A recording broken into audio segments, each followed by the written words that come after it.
Okay, I'm going to answer the question for you of how to make your own whole peeled roasted garlic cloves, and then how to use them whole, and then I'm going to puree some for you in a food processor so you get roasted garlic puree.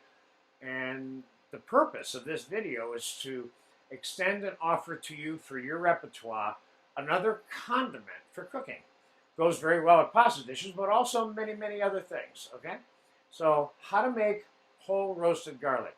There's probably more than one way to do it, and I know there is. That's why I said that. But I kind of developed the way that I like to do it. Number one, I don't want to brown the garlic too much. I have about a pound, 3 cups or a pound of garlic cloves peeled here. You can buy them peeled. And I have extra virgin olive oil. And I'm going to cover it like that. Okay? Now you're probably saying, well, that's a lot of extra virgin olive oil, and it is, but this is oil that you'll be able to reuse over and over again and will be flavored with garlic. What I normally do is I use the same oil for garlic over and over again. Then it gets to a certain point where it's really garlic oil. Then I use it for certain cooking things. And we'll talk about that in this pasta class. There'll be some demonstration on how to use garlic oil also. But now, so I have regular cold olive oil on top of the garlic, and I'm going to put this in a low temperature oven uncovered. Is it going to get a little teeny bit brown? Yes. But you don't want it too brown because, number one, when you go to puree it, you end up, with little chunks of crispy garlic mixed into your garlic puree. You don't want that unless you do. But I usually don't. I like it nice and smooth. The next question that needs to be answered is why would you do this and what does it do to the garlic? It brings, let me put it like this. If you took that much fresh garlic that was chopped and put it into 2 gallons of something, that might be too much garlic, or a gallon and a half, or a gallon, or whatever the number is. The analogy here is that fresh chopped garlic is kind of sharp. You can get more of an acceptable, digestible palate tasting garlic flavor from roasted garlic. You can use a lot more of it than you can the raw garlic. So it lends a toasty, a little roasty, different, softens the sharpness of the garlic and kind of brings out another side of the garlic's flavor. That's why you're doing it.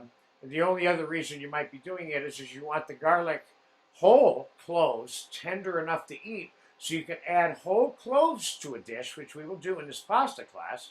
And those would be the 2 main reasons. Flavor intensity in particular, and then the texture of the garlic, being able to eat it whole. Although there are people out there that eat whole raw garlic cloves, and I'm not saying that's good or bad. I'm saying that generally speaking, that would not be the norm. Okay? So I'm going to take this and put it in like a 250, 275. You can go 300 oven. I'm going to cook it slow until it's soft enough where you can pick it up, and I will show you when it comes out of the oven. This is probably going to take about an hour, hour and 15 minutes, depending. I'm going to put it in at 275 now, and then we'll take it out. When it's done, and I will show you the texture of the garlic, and it's almost mushy. And then while it's hot, we'll puree it. So I'll be back when the garlic is done and it's soft and tender. I'll tell you exactly how much time elapsed at the 275-degree oven, and we'll take it from there. So I'll be back in about an hour and 15 minutes. Okay, the completion of the roasted garlic.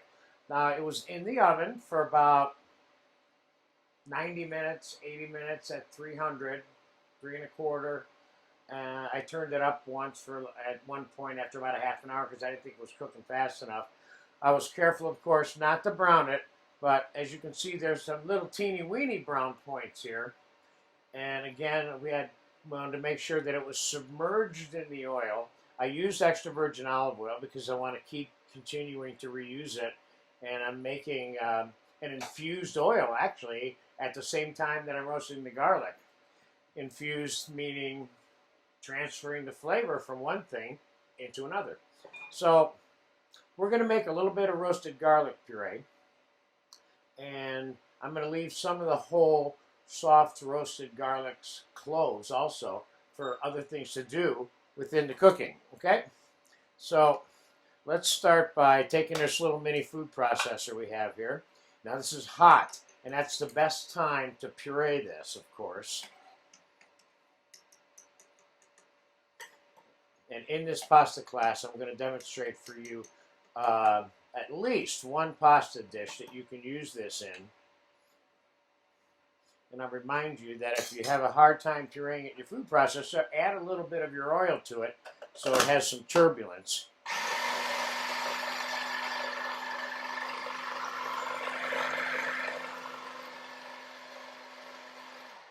Let's take a look. It's working really well.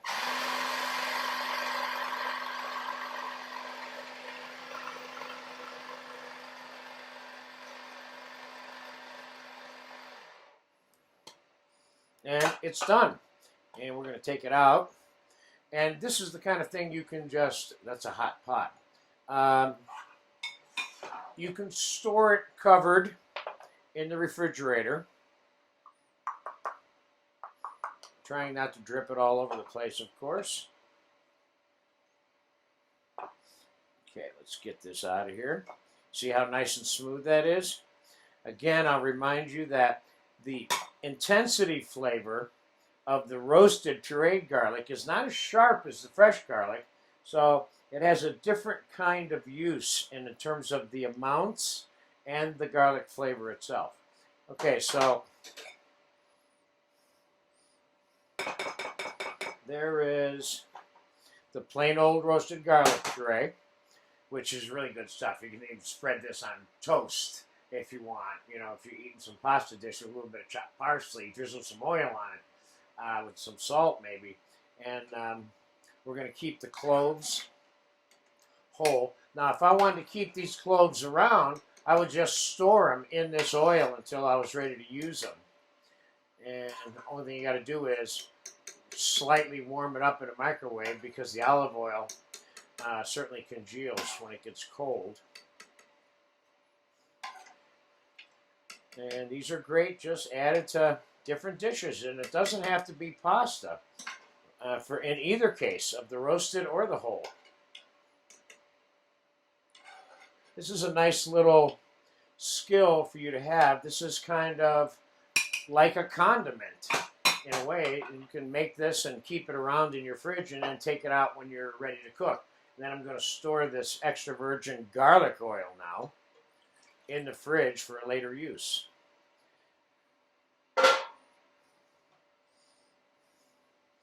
And there you have it. How to make roasted garlic puree and whole roasted garlic cloves. And keep in mind, in terms of the oil, you don't need to use extra virgin olive oil. You can use canola oil, peanut oil. You can cook it in lard if you want, or any kind of shortening or salad oil even. Most important thing is, though, is that you're going to retain and keep the oil for other uses. So there you have it. Enjoy your roasted garlic puree and your whole roasted garlic cloves.